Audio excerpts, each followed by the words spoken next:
तो Iran Israel युद्ध और भी ज्यादा भीषण और खतरनाक होता जा रहा है। आसमान से आग बरस रही है, लेकिन ऐसे में ही डोनाल्ड ट्रंप की एंट्री और बयान जिसने खलबली मचा दी है। बिल्कुल, और हमारे साथ इस पर कैप्टन श्याम कुमार जुड़ गए हैं रक्षा विशेषज्ञ के तौर पर। आप इसे सर कैसे देखते हैं? दो तीन बातें हैं। G7 समिट अचानक डोनाल्ड ट्रंप छोड़कर जाते हैं, फिर कहते हैं कि कुछ बड़ा होने जा रहा है, हम कुछ बड़ा करने जा रहे हैं, और उसके बाद फिर ईरान की तरफ से ये पलटवार 20 बैलिस्टिक मिसाइलें दागी गई, और यहां तक कि कहा गया कि हम युद्ध में हैं, युद्ध की घोषणा ईरान की तरफ से। नमस्कार, जय हिंद, शनो वर्ण, विशाल समुद्र और गहरे तथ्यों के साथ नेवी से मैं आपको बताना चाहूँगा कुछ बातें। देखिए, सबसे पहले तो ट्रंप की बात हम कर रहे हैं, तो ट्रंप का हमेशा से तरीका रहा है कि वो बूट्स ऑन ग्राउंड कभी अमेरिका की तरफ से नहीं चाहते हैं। अपने पहले टेनियर में भी उन्होंने ऐसा किया था, और उनके जाने के बाद कई जगह युद्ध शुरू हुए हैं पिछले 3-4 सालों में, आप देख रहे हैं वो। और अब जो उनकी स्थिति है उसमें वे सोशल मीडिया पे वॉरफेयर करते हैं और पीछे से सपोर्ट करते हैं। अब आपको मैं बताऊं कि ये जो तैयारी हुई थी, जब एक तरफ आने के बाद उन्होंने टैरिफ का लगातार प्रहार किया पूरे विश्व पे, उसके साथ साथ वो बड़े अच्छे से उन्होंने अपने तीनों एयरक्राफ्ट कैरियर को डिप्लॉय किया था, इस एरिया में रेडी रहने के लिए कहा, और उन्होंने अपने जो 12 बॉम्बर्स हैं, उनके B-2 बॉम्बर्स जो उनके हैं, उनमें से 6 को, जो 30% है 20 में से, उनको यहाँ डिप्लॉय किया गया था रेडीनेस के लिए। देवगार से एरिया में बैठे हैं वो, और पूरी तरह से, और 60 दिन का उन्होंने मोहलत दिया ईरान को। वो अप्रैल से लेके अभी तक की घटना है, 4 अप्रैल की बात कर रहा हूं मैं। इस पे काफी क्रिटिसाइज किया था लोगों ने कि आप ये डिप्लॉयमेंट क्यों कर रहे हैं, क्योंकि कैरियर की डिप्लॉयमेंट होती है तो बहुत पहले से प्लानिंग करनी पड़ती है और बहुत सारे ऑब्जेक्टिव्स लेके की जाती है। और दूसरी बात, अप्रैल में लास्ट ईयर जब इजराइल ने अटैक किया था ईरान पर, तब उसने 2 दिन के बाद चुप्पी साधी और चुप हो गया जब 100 मिसाइल ईरान ने दाग के अपनी ईगो सेटिस्फाई कर ली, क्योंकि वो समय उसके लिए उन्होंने कहा था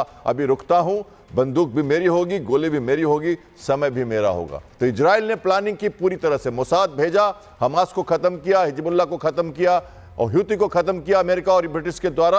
और अब जब समय आया है तो 61वें दिन अटैक करना, आप समझ सकते हो कैसी प्लानिंग चल रही है। अब मैं बात इसलिए कह रहा हूं कि ट्रंप की एनालिसिस हो रही है उनके तरीके की। ईरान के ऊपर का आकाश हमारा है, चारों तरफ से हमने घेर रखा है ईरान को। ईरान के खामने कहाँ है हमें पता है, ईरान के को सरेंडर कर देना चाहिए। देखिए कैसे मैं जा रहा हूं G7 से, फ्रांस के प्राइम मिनिस्टर को अपने प्रचार की आदत है, मैं कुछ बड़ा करने वाला हूं, संधि नहीं करने वाला हूं, ये सब का सब, और डायरेक्ट नहीं कूदूंगा उनके डिस्ट्रॉयर्स गल्फ में। परसों सुबह गल्फ में एक डिस्ट्रॉयर को ईरान के शिप्स ने इंटरसेप्ट किया है। वो इजराइल की सारी मिसाइल्स को डायरेक्ट करने में शिप से मदद कर रहे हैं, और गल्फ की तरफ से भी अब हंगामा होने वाला है। तो वो चाहते हैं कि डायरेक्ट न लड़े फिलहाल, बट ऐसा प्रेशर। अब आप बताइए, एक बात कहता हूं मैं, जमीनी लड़ाई होने रही, सेना है नहीं, और किसी कंट्री को स्टैंड ऑफ वेपन्स के द्वारा मनोबल तोड़ते हुए, उनकी इंफ्रास्ट्रक्चर फैसिलिटी, मिलिट्री फैसिलिटीज और वेपन प्रोग्राम को तोड़ते हुए कहा जाए कि तुम सरेंडर कर दो, तो ये कोई अजीब घटना नहीं है ये। बिल्कुल, ट्रंप लगातार शुरू से ही हम देख रहे हैं कि बयानबाजी इसी तरीके की कर रहे हैं। अब बिना शर्त आत्मसमर्पण की बात कर रहे हैं, ये भी कह रहे हैं कि हमें पता है कि खामनेई कहां है। ये तो ट्रंप की बात हो गई, लेकिन इधर पहलवी जो पूर्व क्राउन प्रिंस है, वो कह रहे हैं कि हम इतिहास के पन्ने पलटेंगे। इसको कैसे देख रहे हैं सर? यस, पहलवी की पहल, ये देखिए, ये मैं बताऊं, इजराइल और ईरान बहुत अच्छे मित्र थे। पहला डिप्लोमेटिक रिलेशन डाला ईरान ने, एग्रीकल्चर, इंफ्रास्ट्रक्चर, फ्यूलिंग, और सारा फ्यूल सब कुछ देके इस फकीर देश जो आया था, फकीर, उनको और अमेरिका ने साथ दिया था उस समय। बाद में साझेदारी हो गई अमेरिका के साथ, अलग रीजन्स के साथ। बहुत अच्छे मित्र थे 60 तक, 70 तक, और 70 के दशक में ये गुप्त मित्र हो गए धीरे धीरे, जब उन्होंने अपना ऑयल बनाना शुरू कर दिया इजराइल ने, और अरब कंट्री का जो बनने लगा वर्चस्व, तो वो धीरे धीरे ईरान ने अपने पैर खींचे, शाह ने, इनके जो पिताजी हैं पहलवी के। और 79 में ये जो रिजीम चेंज हुआ, रेडिकलाइजेशन आया ईरान में, तब से वो विस्थापित है अमेरिका में, और उनकी बेटी जो है वो ज्यूज के साथ उसकी शादी हुई है। तो बहुत अच्छे टर्म हैं उनके। और देखिए नेतन्याहू क्या कहते हैं कि तुम पारसी देश हो, तुम जोरास्ट्रियन सभ्यता के हो, तुम्हारी सभ्यता बहुत अच्छी है, तुम कहां फंस गए हो, यहां से निकलो। ये वहां की जनता को वो चैलेंज कर रहे हैं। तो ये पीछे की बातें हैं, ये पीछे की बातें, जहां शाह जो है वापस आना चाहते हैं और नई रिजीम में आना चाहते हैं, ईरान में वो स्थापित किए जाएंगे अमेरिका द्वारा और अमेरिका वहां से चलाएगा उसको। भले ही वो हमारे लिए क्या होगा ये हमें नहीं मालूम, लेकिन फिलहाल ईरान से हमारी अच्छी एक स्ट्रैटेजिक पार्टनरशिप है हमारी वहां से। इजराइल के हम बहुत अच्छे और गाढ़े मित्र हैं। इस स्थिति में शाह का वापस आना एक नए रिजीम जरूर लाएगा और एटॉमिक प्रोग्राम को जो वर्चस्व खलीफा का काम कर रहा है, खामेनी का जो रोल है इसमें, उसको कम किया जा सकता है। तो मैं ऐसा देखता हूं कि शाह की सही समय पे एंट्री हुई है और ये भी एक प्लानिंग के तहत हुई है। बिल्कुल सर, बड़ी बात आप यहाँ पर कह रहे हैं कि किस तरीके से सही समय पर एंट्री हुई है और प्लानिंग के तहत हुई है। लेकिन ये तस्वीरें आपको दिखा रहे हैं इजराइल की, किस तरीके से ईरान ने मिसाइलें दागी हैं, आसमान से आग बरसती हुई दिखाई दे रही है, धमाकों की आवाज़ सुनाई दे रही है, जिससे तेहरान जो है पूरी तरीके से दहला हुआ है। बमबारी लगातार जारी है। देखिए, आवाज़ सुनिए किस तरीके से वहाँ पर दहला हुआ तेहरान नजर आ रहा है। अब आपको बताते हैं कि कौन कौन से बॉम्ब्स का इस्तेमाल किया जा रहा है। बंकर बस्टर बॉम्ब, ये क्या होता है? देखिए, GBU-72 बंकर बस्टर बम जो है वो 2021 में बना था। 2200 किलोग्राम विस्फोटक इसमें भरा होता है और इसीलिए खतरनाक होता है। जमीन में काफी नीचे तक मार करने की इसकी क्षमता होती है। गिरने के बाद तुरंत ये फटता नहीं है, गिरता है लेकिन तुरंत नहीं फटता है। 100 फीट नीचे जाने के बाद बंकर बस्टर बम जो है वो फटता है। जैसा कि इसके नाम से भी पता चल रहा है, करीब 6 फीट मोटी कंक्रीट को भेदने में भी ये बम जो होता है वो सक्षम होता है। बंकर समेत पूरी बिल्डिंग को ये नष्ट करता है। देखिए, बंकर में छिपा दुश्मन पल भर में इस बम से ढेर हो सकता है। तो बंकर बस्टर बम का इस्तेमाल किया जाता है। पहले भी बंकर बस्टर का इस्तेमाल किया जाता था। ऑपरेशन नसरुल्लाह में इसी बम का इस्तेमाल हुआ था। ये क्योंकि वो बंकर में छिपा हुआ था और 100 फीट तक जाके ये वहां पर जाके फटता है।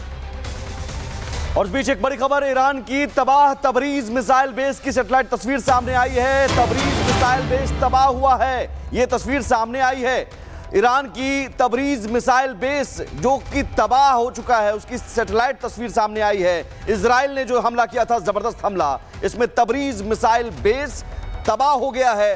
तो ये तबाही ईरान की जो तबरीज मिसाइल बेस, जिसमें कई सारी मिसाइलें, और इसकी तस्वीर आ गई है सैटेलाइट तस्वीरों के जरिए। देखिए, और इन तस्वीरों में आप देखिए, इस तस्वीर में देखिए कि कैसे तबाही के वो निशान आप देख सकते हैं। ये वो तबरीज मिसाइल बेस है जहां पर तबरीज मिसाइल रखी गई थी और ये मिसाइलें दागी जा रही थी इजराइल की तरफ ईरान से।